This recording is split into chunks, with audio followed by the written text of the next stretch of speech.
ஒரு சிறிய கிராமத்தில் பாட்டியும் தாத்தாவும் அமைதியாக வாழ்ந்து வந்தார்கள். அவர்களின் வீட்டின் முன் ஒரு பெரிய பழமையான மாமரம் இருந்தது. அந்த இடம் தினமும் சிரிப்பால் நிறைந்திருந்தது. ஏன்னா குழந்தைகள் அங்கே வந்து விளையாடுவார்கள். ஆனா அந்த மரம் பற்றி ஒரு வதந்தி இருந்தது. அது இரவில் பேசும்னு.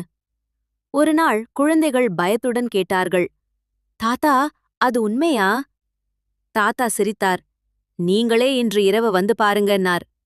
அந்த இரவு நிலவொளியில் குழந்தைகள் பயத்துடன் மரத்தருகில் நின்றனர். அச்சானக்க ஒரு குரல், என்னை யார் தொந்தரவு செய்கிறார்கள்? குழந்தைகள் ஓட முயன்றார்கள். அப்போ தாத்தா வந்து சிரித்தார்.